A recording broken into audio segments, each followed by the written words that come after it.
Selamat datang kembali di channel Borneo Trader. Bagi Bapak Ibu dan teman-teman yang baru pertama kali menemukan channel Borneo Trader di YouTube, saya ucapkan selamat menonton dan selamat bergabung.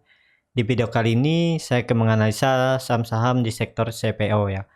Yang pertama LSIP, kedua TBLA, ketiga SIM, keempat SSMS, kelima AALI, dan keenam BWPT. Sebelum saya menganalisa ini, saya hanya mengklarifikasi ya, karena ada beredar bahwa channel Borneo Trader grup Telegram menarik atau melakukan iklan bahwa ada penitipan dana. Itu semua bukan dari saya ya. Jadi channel Borneo Group Telegram yang asli itu Borneo Trader, R-nya 2 di belakang, bukan R2 di tengah di tradernya ya. Jadi DRR yang aslinya.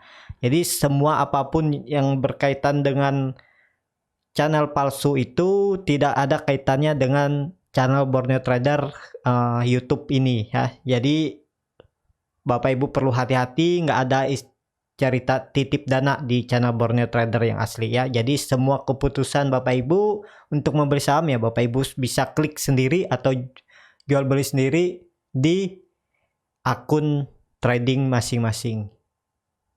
Jadi seperti itu. Sebelumnya saya ucapkan terima kasih dan tetap hati-hati ya, karena banyak udah penipuan semacam itu.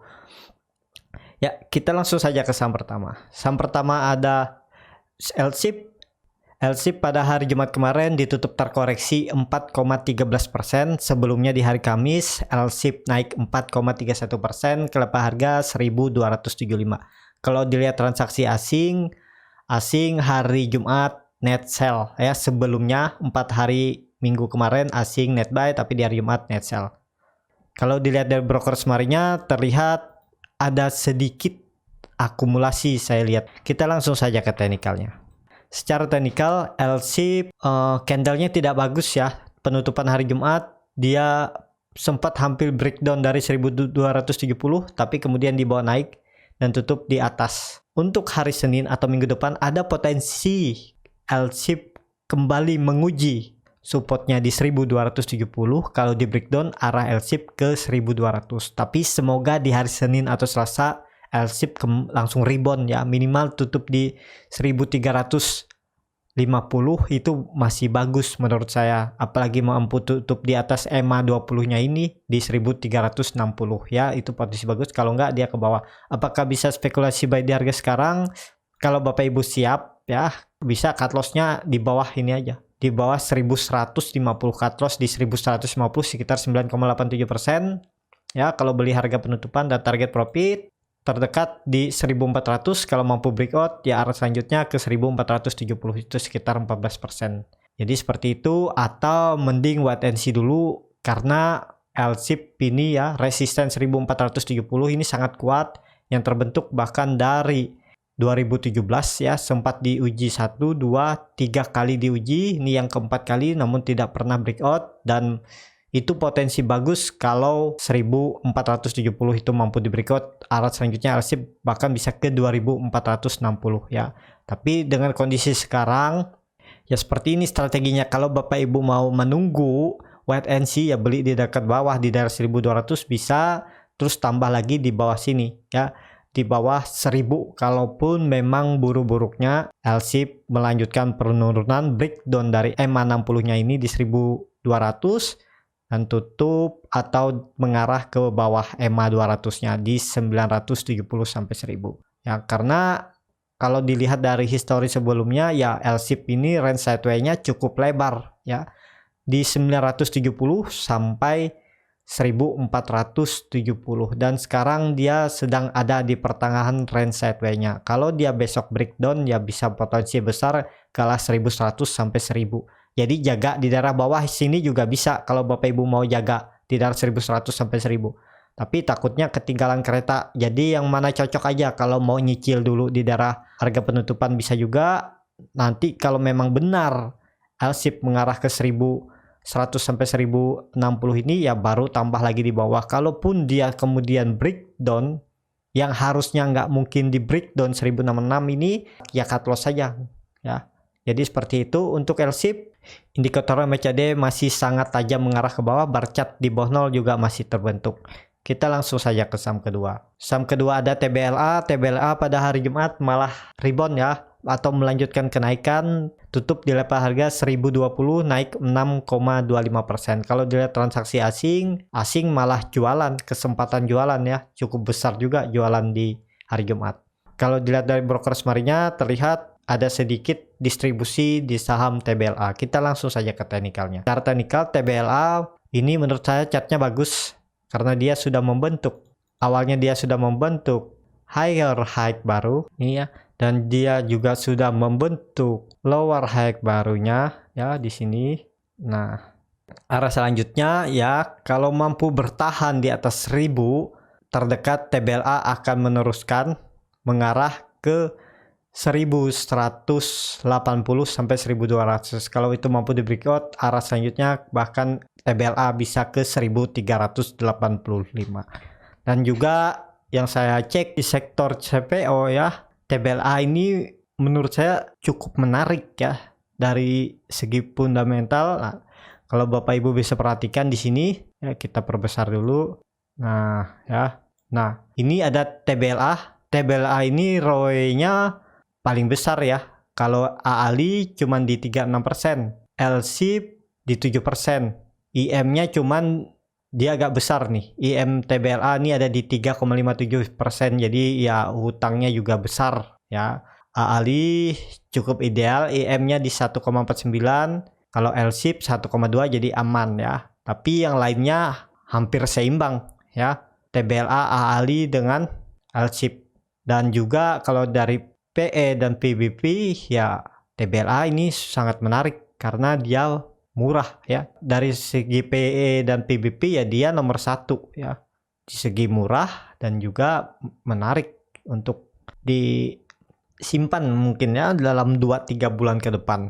Oke, kita langsung lagi balik ke sini dan terlihat juga dari chart dia yang mampu naik duluan ya. Dan TBLA mampu lagi breakout resisten kuat yang terbentuk dari Februari 2019. Semoga ini terkonfirmasi. Kalau dilihat dari volume ya harusnya ini terkonfirmasi ya, karena sudah membuat 3 candle merah hijau ke atas ya, harusnya lanjut minimal ya ke 1180 untuk TBLA. Jadi seperti itu aja untuk TBLA, potensi masih lanjut. Kita langsung saja ke saham ketiga. Saham ketiga ada SIM. SIM pada hari Jumat ditutup terkoreksi 2,71% ke harga 430. Kalau dilihat transaksi asing hari Jumat net sell. Kalau dilihat dari broker summary-nya terlihat ada sedikit distribusi. Kita langsung saja ke teknikalnya.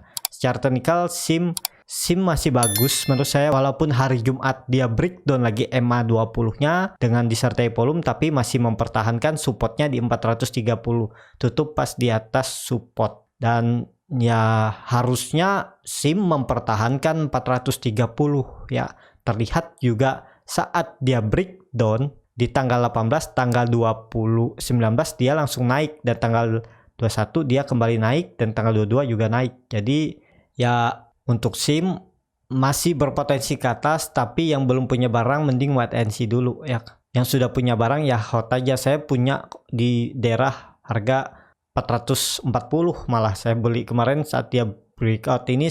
Dilihat volume meningkat ya, saya pikir nih bisa komprim naik, ternyata dia sempat naik tapi kemudian dia turun. Tapi karena masih di daerah belum harga cut loss saya ya saya tetap hot, dan sekarang ya masih minus, nggak masalah ya. Jadi seperti itu. Yang trading ya silakan cut loss kalau sudah breakdown dari EMA 60-nya. Seperti itu aja untuk SIM. Kita langsung saja ke saham keempat. Saham keempat ada SSMS. SSMS pada hari Jumat kemarin ditutup terkoreksi 3,21% ke harga 1055. Kalau dilihat transaksi asing net sell yang sangat besar di hari Jumat. Kalau dilihat dari broker summary-nya terlihat memang ada distribusi di saham SSMS. Kita langsung saja ke teknikalnya. Secara teknikal SSMS menurut saya masih perlu hati-hati ya. Ideal SSMS di daerah sini, di daerah EMA 60-nya di 950 sampai 1010 ya. Cut loss kalau turun dari 880 ya. Seperti ini strateginya. Walaupun kemungkinan besar akan ketinggalan kalau ternyata SSMS ini mantul di daerah 1030-1020, ya itu sudah resiko. Kalau mau beli di daerah atas, cut loss-nya lebih dalam ya. Jadi sesuaikan mana yang cocok strateginya ya. Siap nggak cut loss dalam? Tapi kalau saya rasa keterlaluan kalau SSMS ini balik ke 800, bahkan kalau sampai dia jebol ya. Harusnya buruk-buruknya ya 950 ini akan dipertahankan oleh SSMS. Indikator MACD masih sangat tajam mengarah ke bawah. Bar chart di bawah 0 tapi mulai berkurang ya nih. Mulai mengecil, semoga ada pantulan. Lebih amannya SSMS nih kalau sudah di atas 1100. Selama di bawah 1100 ada berpotensi masih SSMS ke 1000 sampai 950. Jadi seperti itu aja untuk SSMS. Kita langsung saja ke saham kelima. Saham kelima ada AALI. AALI pada hari Jumat kemarin ditutup terkoreksi 1,47%, ke harga 11.650. Kalau dilihat transaksi asing pada hari Jumat net sell. Kalau dilihat dari broker semarinya terlihat malah ya ada sedikit distribusi di saham AALI. Kita langsung saja ke teknikalnya. Secara teknikal AALI hari Jumat sempat menguji EMA 60-nya, tapi kemudian dia turun dan mantul dan tutup di atas EMA 60. Dan juga AALI masih aman menurut saya. Harusnya ya tidak breakdown. Kalaupun buru-buruknya breakdown, AALI akan menguji supportnya di 9.920. Di situ juga ada EMA 200 yang menjaga di 1.450. Jadi seperti itu untuk AALI. Yang punya dari atas, bagaimana yang nggak mau cut loss, hot aja. Arah AALI masih ke atas. Momentum bagus AALI ini ya, momentum bagusnya kalau AALI mampu breakout 14.000 itu pertanda sangat bagus dan bisa mengarah ya ke 18.000 dan ke 24.000. Saya targetkan 24.000 malah untuk AALI ya. Nah, ke daerah sini. Jadi seperti itu. Jadi momentumnya tunggu di daerah 14.000. Bagi Bapak Ibu yang nggak mau buy di daerah bawah ya tunggu di atas. Kalau nggak ya tunggu di daerah sini. Nah, di daerah sini bisa tunggu di 9.900 sampai 10.600 ini. Atau kalau mau nyicil dari daerah atas juga nggak masalah. Tapi kalau dia breakdown EMA 200, cut loss saja di 8.900 sampai 8.950. Jadi seperti itu untuk AALI. AALI sudah membentuk higher high baru. Tinggal menunggu dia membentuk. Ini seharusnya juga sudah di daerah lower high-nya sudah di sini. Kalau sampai breakdown ya ke daerah sini. AALI sudah di area support trend line uptrend-nya. Kalau sampai dipatahkan atau di breakdown 11.600 ya AALI mengarah ke zona biru ini di 10.600 ya. Dan kalau terkonfirmasi patah trend line uptrend-nya, AALI akan sideways dulu di daerah 9.900 sampai 11.500. Jadi di daerah sini dia akan sideways sebelum dia lanjut naik. Jadi seperti itu aja untuk AALI. Juga menarik, bisa di watchlist. Cuma ya sabar ya, namanya trading ataupun swing trade untuk 3 sampai 6 bulan ke depan itu harus banyak menguji kesabaran untuk saham CPO. Jadi seperti itu aja untuk AALI. Kita langsung saja ke saham terakhir. Saham terakhir ada BWPT. BWPT pada hari Jumat tutup terkoreksi 6,38%, ke harga 132. Kalau dilihat transaksi asing net sell. Kalau dilihat dari broker semarinya terlihat memang ada distribusi di saham BWPT. Kita langsung saja ke teknikalnya. Secara teknikal BWPT hari Jumat terkoreksi cukup dalam setelah sempat naik 2 candle hijau, tapi dia di bawah koreksi ya. Dan arah untuk minggu depan di hari Senin atau Selasa, kalau dia tidak mampu rebound, ya potensi besar BWPT melanjutkan penurunan, menguji supportnya di 128. Apakah bisa spekulasi buy dengan kondisi sekarang? Menurut saya bisa, walaupun indikator MACD garis biru masih sangat tajam mengarah ke bawah, tapi bar chart di bawah 0 makin tipis ya, lebih rendah dari bar chart hari sebelumnya. Kalau mau buy, cut loss-nya di bawah EMA 60-nya aja nih, di daerah di 119 sampai 120. Cut loss saja di situ sekitar kondisi kerugian di 9% dan target profit terdekat EMA 20-nya di 116 146, kalau 146 mampu di breakout, arah selanjutnya ke 160, itu sekitar 20% untuk BPT. Dan menarik juga untuk BPT untuk di whitelist minggu depannya, tapi perlu hati-hati karena ya saham under 200 ya bisa dikatakan ini termasuk ya lumayan gorengan lah ya. Jadi seperti itu aja untuk saham CPO. Ya, cukup sampai di sini untuk video kali ini. Terima kasih untuk Bapak Ibu dan teman-teman yang sudah menonton video ini sampai habis. Apabila channel Borneo Trader ini bermanfaat dan bisa menjadi bahan pertimbangan Bapak Ibu dalam membeli, menyimpan, dan menjual sahamnya, bisa klik tombol berlangganan dan nyalakan lonceng notifikasi. Ada kritik, saran, ataupun pertanyaan, bisa langsung tinggalkan di kolom komentar. Bagi Bapak Ibu dan teman-teman yang sudah dukung channel Borneo Trader di saweria.co/Borneo Trader, saya ucapkan terima kasih. Dan sekali lagi, saya perlu ingatkan semua analisa ini hasil pengalaman dan apa yang saya pelajari selama saya trading. Dan juga di luar analisa ini itu bukan channel Borneo Trader, apalagi tentang penitipan dana, itu sama sekali tidak ada kaitannya dengan channel Borneo Trader YouTube ini. Jadi perlu hati-hati. Semua keputusan jual dan beli itu Bapak Ibu sendiri yang memutuskannya karena punya akun trading masing-masing. Jadi seperti itu, saya ucapkan terima kasih, sampai ketemu di video selanjutnya.